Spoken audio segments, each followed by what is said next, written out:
just wanted to take a few minutes of your time, Joe, and as you know, Vanguardia, they much look at projects from an end user perspective, not just this is how you put the acoustic treatment in, but what does it actually mean for the band coming in, the end user coming in, which is why we work with you a lot on you know, what's it like, Joe, is this right? What's it like for you coming in? Will this work?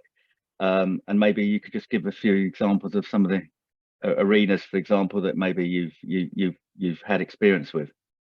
Yeah, that's exactly it, Jim, and that's exactly why I got involved with Vanguardia all those years ago. I mean, it was quite basically to be a conduit in the context of being the end user and you know, experiencing the end user effect and stuff like that. It's the vital ingredient, I think, when you're sort of renovating something or you're doing acoustic treatment or you're engaging in a way that it's so important that you have the end user perspective in mind.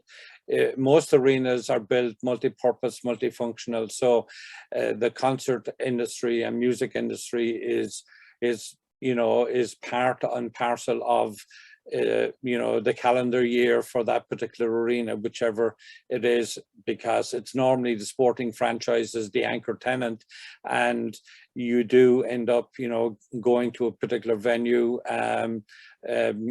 be it this arena, be it that arena, and it, you know, it depends really on when you get your schedule.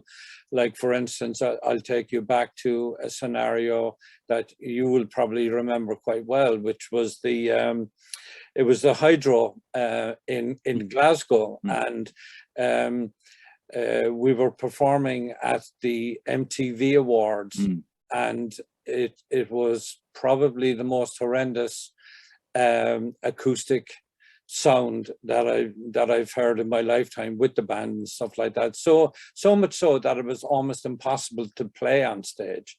I know that previously, in the context of other artists that were in the Hydro, like Eric Clapton, for instance, he found it particularly difficult. And you know, I went to you, Jim, you know, cap in hand, and saying, "Oh my God, can you please do something with the Hydro?" Because it's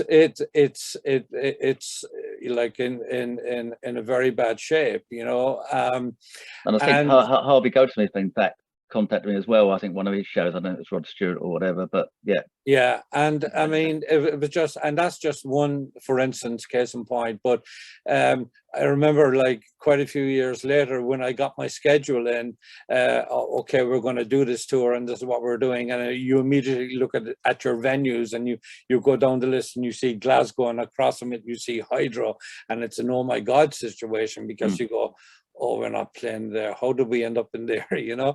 But again, having spoken with you, Jim, you told me about all of the acoustic treatment that was done. And, you know, I went and had like a pre-production visit there. And I mean, sonically, it was night and day, the change and the difference, the acoustic treatment. That's great. You know, I mean, it was just brilliant.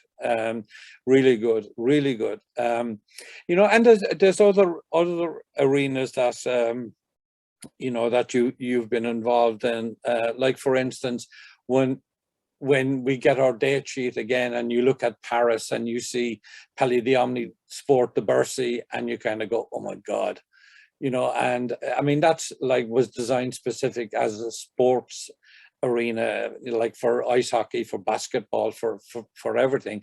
And a lot of music concerts ended up going in there, but they had to do something about the acoustics. And I mean, I was thrilled to know when Jim called me and said, oh, we're doing the acoustic redevelopment and redesign for Palais d'Omni Sport de Bercy. I know it's called the Accor Arena, and U22, we had the pleasure of opening the new revamped arena. We had 4 nights in there, and it was a delight, Jim. I mean, it was absolutely fantastic.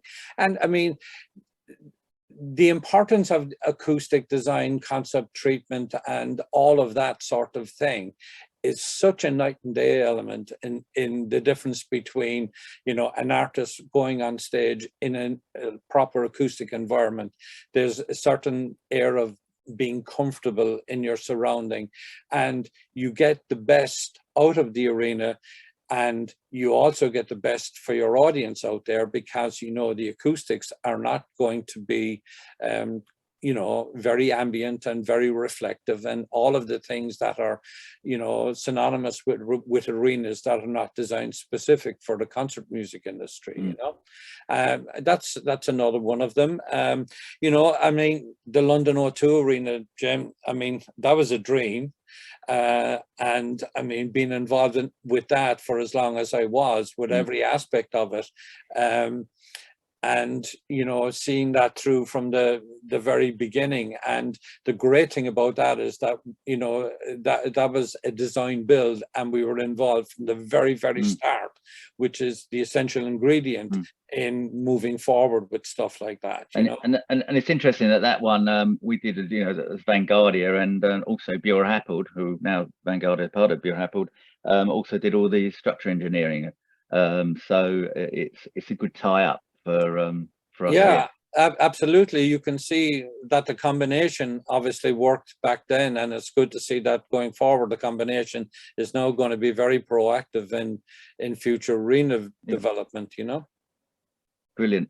And Joe, one thing I did realize about you know, people look at it maybe getting the arena right for the audience, but it is also important to get it right for the artist. And you know, the artists, when they first come in, when they're doing a rehearsal. And I know we've had examples at Wembley where we had to do something, Wembley Stadium, and I know there was at Staples early days with Bruce Springsteen. So it is important to think about what the artist is getting in rehearsals. I don't know if you've got any comment on that. Yeah, I mean, the vital ingredient really is to please the artist, and ultimately artists will find out how good, bad, or indifferent the venue is, or what the building is doing in the context when they do their sound check in the afternoon before their show that evening. And it's the thing. It's basically a decision-making process where the artist will turn around and say to the promoter, well, you know, the next time we're in London, we have to be in the O2 Arena because we're not going to play anywhere else. You know, or, you know, when we go to Paris, we have to be in the Accord Arena because we know the acoustics are really good in there. Absolutely, Jim. And, you know, you can throw Wembley in there as well, because we fixed that before we fixed anybody else. We fixed it, Joe. Did we fix it? Absolutely fixed it. Yeah. And I mean, you know, Coldplay have just been in there for 6 nights, and I mean, a huge success for everybody concerned, for the facility, for, you know, everything, because I remember the horrific days going right the way back to when, you know, sound abatement and all of that with Brent Council was just quite difficult to you know, to achieve. And Vanguardia were definitely completely instrumental in making that whole thing work. And you know, it was the start of something which now is an industry standard, Jim, which is fantastic. Yeah, I mean, the latest stuff, when we designed the new stadium in terms of acoustics, there's some real final details like angling the grass. So if anyone goes to Wembley and you have a look at the glazing for all the executive boxes, you'll see them angled to try and reduce reflections to get a better quality sound. There's no gaps in between the roof, so the sound stays in the arena, and we get great atmosphere for events.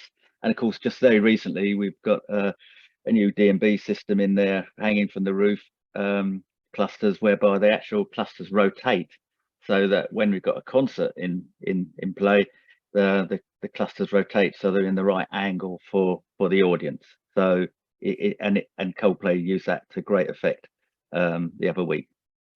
Like stuff in America and things like that, this new venue that's coming up in Las Vegas, which, you know, the MSG Sphere, I mean, which will be like an absolute stunning venue, and looking forward to working there.